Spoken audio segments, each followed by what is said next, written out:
What's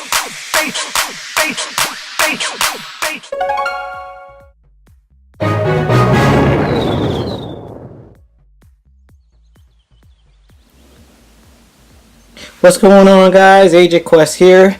Sorry I haven't been uploading any videos in the last 6 months, man. You guys know how it is when you get busy and you gotta work, you gotta take care of the family, of course. You know, first things first, you gotta take care of home front. Just want to show you guys a few of my videos that, not videos, but some of my replays that I want to share. As you guys could tell, my base is fully maxed out already. Finished all the walls. Pretty much all the defense is ready to go. Pretty much everything on my base except for my heroes. And you guys know for the last update, the heroes are up to level 50 now. Right now I'm working on my AQ being maxed out. I'd rather have her maxed out first, so that way I could always do queen walk when I'm raiding. With the BK, I could put down a replacement with the upgrades of the camp. You could put 260 now, so I could just run a golem, you know, just to tank for her, because that's what I usually use the BK for when I'm raiding. Usually I'll send the BK in first, and I'll start queen walking. If not, vice versa, queen walk, then I'll drop the BK, so that way I could take some damage. But let's show you a few replays. My base is very has been successful this war. I think maybe number 1 and number 2 they got 0 stars from me. Number 2 got 42%, I believe, and their number 1 guy is 37. But we're gonna watch their number 1 guy attack my base first, just to show you guys. And my base is a it's merry-go-round base.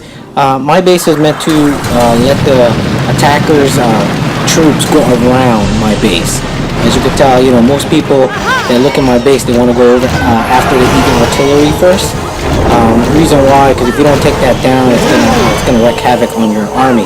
As you can tell, he dropped you know, his AQ and tried to do a queen walk, boom. But you see that the air mines start doing damage. And if you guys see my layout, as you can tell, you see my air defense right there, right next to the Inferno Tower. And I dropped all my traps, especially the skeleton traps, to distract the AQ while my air defense work on the healer to take some of them out. Because if you don't take those healers out, it's hard. Because now with the new update, the Inferno Tower, it still could burn and take, you know, it'll still burn your AQ, but the healer still could work, just like a heal spell. For me, that didn't make sense for me. I don't know why would they do that. There's a reason why you get the Inferno Tower. But, you know, there's a lot of non-bench player, or I say elite, that play Clash of Clans. They want people to get interested. And a lot of them call the complaint, why do we even use heal spell if they're using the Inferno Tower, so they don't get it. So they're trying to make this game fun again, especially with the way how Clash is, and it's strategic, it's hard for some people to understand how the game works, so they kind of changed it and make it a lot easier. What I've noticed from the last update is that it got easier to 3-star a Town Hall 11. You know, I've been running on a rampage of 3-star in Town Hall 11, which was hard, like several weeks ago, if not, you know, several months ago, especially before the update. It was kind of hard to like kind of 3-star a max base unless you're a really good Clash player. As you guys could tell, look, he only got a 37%. As you know, all his troops went around my base. And let's watch the number 2 guy, and he got a better percentage. He got about 41%. This time he's going to be attacking on the AQ side, dropping his EQ. I'm trying to get the Earthquake spell going there. For this, like I said, it's hard. You see those extra layer of walls there. It makes it difficult. Reason why, if you try to send a wall breaker, it'll go around that instead of trying to go through that.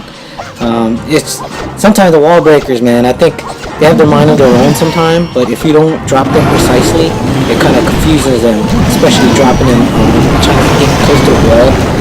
They try to go to the nearest wall that's all one segment versus a split wall like that. But you can tell, look, he dropped his healer, you know, he dropped pretty much all his troops to go down the middle. But once when they go in, he dropped the wall breaker, so to go through that wall. And this is the worst thing you could do. You could drop the rage right there and make them go around faster to the nearest defense, if not the nearest building. As you can tell, look, the BK goes in there, but as you can tell, my, what do you call it, the CC troops came out to distract all the troops that if you don't take out these witches right away, and this is what happens, you distract your BK, distract your AQ, and it sends all your army to roll out my base, and this is what happened. Regardless, I've seen my base get 3-star before, so it's not impossible, it is possible. It's just a matter how you attack this base. Usually if I find a base like mine, similar to mine, I'll do like north to south attack. I never go east to west, and hopefully that makes sense. I try to stay away from those extra walls on the exterior. I'll try to go straight up the middle. And I'll explain to you once this attack's over, and I'll try to get more in detail and more depth the way how you should attack my base. But as you could tell, this is not a no bueno. 41%. Pretty much the only thing he got left is the healer, and yeah, he just gave up. So did number 1. He gave up to an attack. There's no way you're gonna pick up an extra 9% with a healer, if not a warden, because a warden is not even OP like that. Especially his hit points per damage is whack Arnold, I would say. But yeah, I'll explain to you guys how I would attack my base. As you could tell, if you had a wall breaker, I would drop the wall breaker in the first wall here. I'm just trying to get to the main interior, and I'll try to drop another wall breaker to get through that wall, and then I'll drop my EQ spells right next in front of the X-Bow and the Inferno Tower and the Eagle, so that way they go straight up the middle. Then I'll drop in one golem on each side, and I'll fan out my bowlers, and then send in the rest of the troops. Try to clear up some of that wall, so that way, they could go straight in the middle and take out the all the heavy hitter defense. So that way, you get easy 2-star. And I've done it before, and I've seen my base get 3-star, so it's not impossible. Alright guys, as always, please like and subscribe, and keep clashing, keep raiding, and clash on.